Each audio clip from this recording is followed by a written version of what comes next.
KPK menggelar operasi tangkap tangan di Kalimantan Selatan dengan menciduk pejabat kantor pelayanan pajak Banjarmasin. KPK mengkonfirmasi melakukan operasi tangkap tangan atau OTT keempat tahun 2026 di lingkungan kantor pelayanan pajak KPP Banjarmasin, Kalimantan Selatan. Juru bicara KPK Budi Prasetyo mengatakan OTT di KPP Madya Banjarmasin ini terkait dengan dugaan pengaturan restitusi pajak pertambahan di sektor perkebunan di KPP Banjarmasin. Dalam OTT ini, tim Satgas KPK menangkap sebanyak 3 orang. Salah satunya adalah Kepala Kantor KPP Madya Banjarmasin. Dan dari OTT KPK mengamankan sejumlah barang bukti, diantaranya uang tunai sekitar 1 miliar rupiah.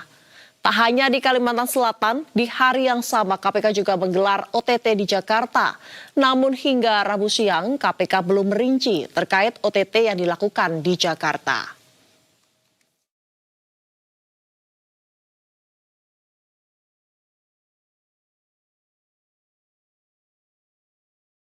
Ya, untuk informasi terbaru terkait Komisi Pemberantasan Korupsi menangkap sejumlah pihak dalam operasi tangkap tangan yang dilakukan di Kalimantan Selatan, kita telah terhubung dengan reporter Berita 1 ada Masudiwa Supraja.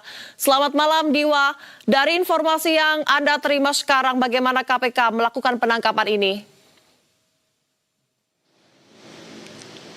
Ya, selamat malam Adinda. Saat ini betul sekali KPK telah melakukan operasi tangkap tangan terkait dengan kasus dugaan korupsi di kantor pelayanan pajak KPP Madya Banjarmasin, Kalimantan Selatan.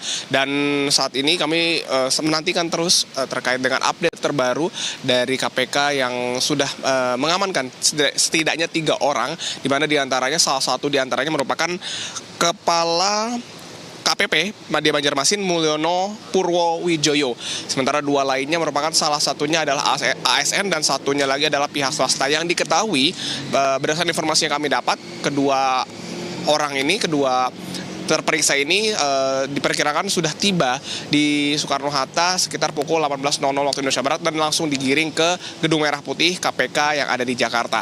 Adapun terkait dengan status dari ketiga terperiksa ini, nantinya KPK masih memiliki waktu setidaknya 1 kali 24 jam untuk menentukan apakah nantinya ketiga terperiksa ini akan dinaikkan statusnya sebagai tersangka atau tidak.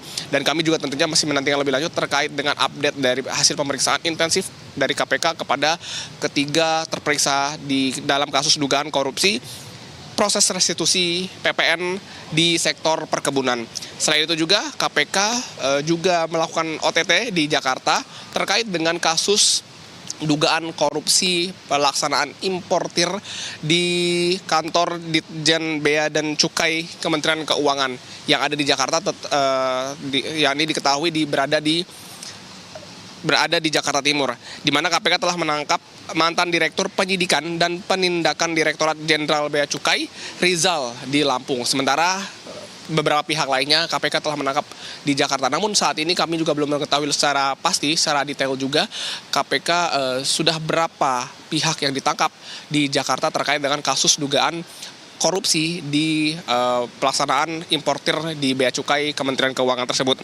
Namun yang pasti kami juga mengetahui KPK sudah mengamankan sejumlah alat bukti di mana diantaranya merupakan uang tunai miliaran rupiah berupa mata uang asing dan juga mata uang rupiah. Kemudian juga KPK telah mengamankan setidaknya ada 3 kg emas logam mulia yang ini nantinya menjadikan alat bukti yang juga akan diaudit sebagai penaksiran kerugian negara yang terjadi akibat dari dugaan korupsi yang terjadi pada OTT tersebut. Demikian Adinda.